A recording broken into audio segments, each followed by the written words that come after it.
లేకపోతే చాలా వరకే ఆర్టీఐ కింద రాకుండా చేస్తున్నారు. అంటే కంచే చెలిమేస్తే ఇక కాపలా ఉండేది ఎవరు? ప్రజల్ని చైతన్యం చేయడం తప్ప, మనము ఇప్పుడు ఆధారం కావాలంటే ఎవరు ఇవ్వాలి? గవర్నమెంటే కదా ఇవ్వాల్సింది. మరి ఓకే. ఇవ్వమని అడుగుతున్నారు కదా! ఇస్తలేరు కదా! హ్మ్. కోర్టు ఇప్పుడు అంతెందుకు మొన్న ఎలక్టోరల్ బాండ్స్ కోర్టు మొట్టికాయలేసేదాకా ఇయ్యలేదు కదా! ఇవ్వచ్చు కదా! అది పెద్ద విషయం కాదు కదా! ఎవరు డొనేషన్ ఇచ్చిన పార్టీకి అనేది ఎందుకు గుప్తంగా ఉంచుకోవాలి? గతంలో చెప్పలేదా కాంగ్రెస్ ఉన్నప్పుడు?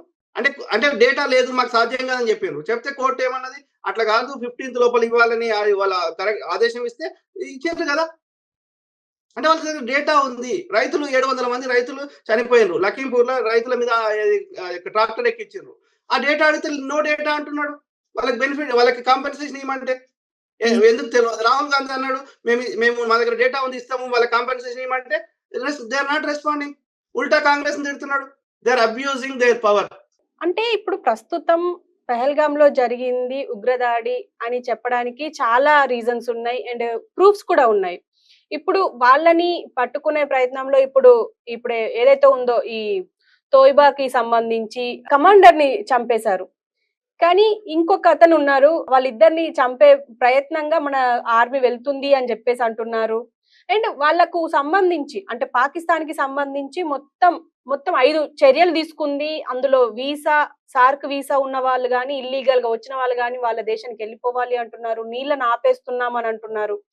సో ఇవన్నీ చర్యల వల్ల పాక్ నుంచి మనకు దాడులు తగ్గుతాయి అని మీరు అనుకుంటున్నారా? అది కేవలం రాజకీయంగా అక్కడ పాకిస్తాన్ గెలవడానికి వాళ్ళు దరిద్రులున్నారు. అక్కడ వాళ్ళు ఈ కాశ్మీర్ సమస్యను వాడుకుంటున్నారు.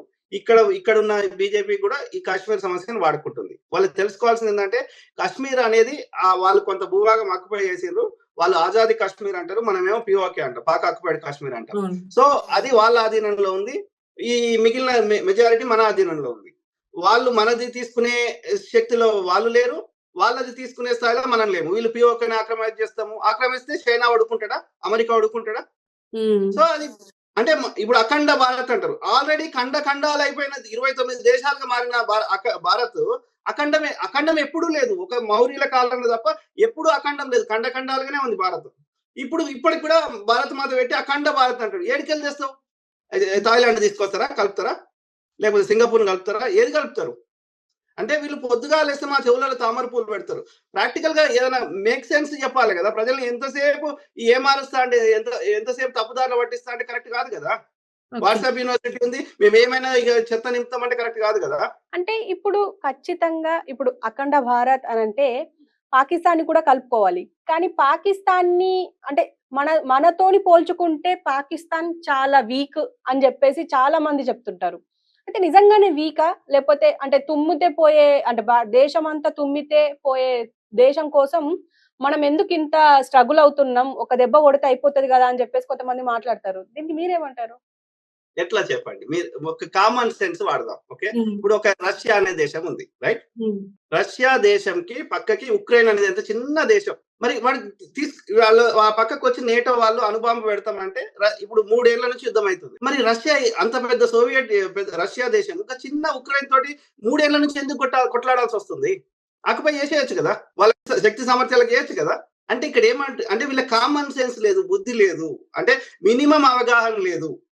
ఇప్పుడు ఇవాళ ఒక పోస్ట్ ఎవరో షేర్ చేశారు మా రిలేటివ్. ఏమంటారు? హిందూ స్టేట్ అని ప్రకటించాలంటారు. ఇప్పుడు ఇవాళ ఇస్లామిక్ స్టేట్ అన్నటువంటి సౌదీ అరేబియా, దుబాయ్‌లో కూడా మందిరాలు ఉన్నాయి కదా! ఇప్పుడు అమెరికాలో క్రిస్టియన్ దేశం అంటారు 70%. మరి ప్రతి నగరంలో గుళ్ళున్నాయి కదా! వాళ్ళు కూడా అందరూ ఎల్లగొడతారా హిందువులని? అంటే వీళ్ళు చెప్పే మాటలకి 1% కూడా మేక్ సెన్స్ లేకుండా మాట్లాడతారు. పాకిస్తాన్ గురించి మాట్లాడుతారు కదా! చిన్న దేశం. ఒకప్పుడు ఉండే న్యూక్లియర్ వెపన్ దేశాలుగా మారకముందు వేరే ఉండే లెక్క. ఇప్పుడు ఎట్లా పాకిస్తాన్ కూడా న్యూక్లియర్ వెపన్ దేశం. పాకిస్తాన్ నువ్వు ఆక్యుపై చేస్తే అమెరికా వాడు నోరు మూసుకోడు. చైనా వాడు నోరు మూసుకోడు. మన అమెరికా కూడా చాలా పవర్ఫుల్ దేశం కదా! అమెరికా ఏమన్నాడు మొన్న ట్రంప్ గారు కెనడాని మా దేశంలో కలుపుకుంటాం అన్నాడు. ఓకే 51 స్టేట్ అన్నాడు. ఏది అట్లనే గ్రీన్లాండ్ కలుపుకుంటాం అన్నాడు. మరి ఎందుకు కలుపుకుంటలేడు? మిలిటరీ చర్య తీసుకోవచ్చు కదా! చైనా వాడు తైవాన్ ఆక్యుపై చేస్తా అన్నాడు. హాంకాంగ్ తీసుకుంటా అన్నాడు. ఎందుకు తీసుకుంటలేడు? అంత ఈజీ అయితే చిన్న దేశాలను మనకంటే మన ఎకానమీ ఎంత 3 trillion. America economy more than 20 trillion. China ఎకానమీని మోర్ దాన్ 20 ట్రిలియన్. అంటే మనకంటే 7 రెట్లు. భూమి ఎంత 4 రెట్ల పెద్దగా ఉంది అమెరికాది. జనాభా ఎంత 33 కోట్లే. They have best powerful weapons అయినా మరి పక్కకున్న క్యూబా దేశాన్ని ఆక్యుపై చేయొచ్చు కదా అమెరికా. అంటే వీళ్ళు చెప్పే మాటలు మనకంటే అత్యంత పవర్ఫుల్ ఉన్న వాళ్ళే ఏం చేయలేకపోతున్నారు. మనం ఏం చేయగలుగుతాం? పాకిస్తాన్ ఇంచు ముట్టుకున్న ఐక్యరాజ్య సమితి ప్రపంచ దేశాలన్నీ నోరు మూసుకోవు, ఇస్లామిక్ దేశాలు నోరు మూసుకోవు, చైనా నోరు మూసుకోదు. చైనాకి ఆల్రెడీ చైనా తోటి అత్యంత సన్నిహిత సంబంధాలు ఉన్నాయి. అవును. మనకి ఎట్లయితే ఆయుధాల F-16 అమ్మిందో అంతకంటే బెస్ట్ విమానాలు పాకిస్తాన్ కి అమ్మింది.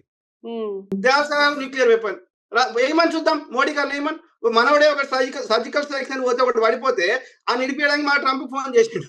అంటే వీళ్ళు చెప్పే మాటలకి ఇది అంతే ఎట్లా అంటే వీళ్ళు జంబి కత్తులు పట్టుకొని ఆవు విసర్జక పదార్థాలను ఆవు పెండని కూర్చొని అది యూస్ఫుల్ అయితే ఆవు రక్తాన్ని పారవోసుకుంటలేదు, పాలను పారవస్తలేదు.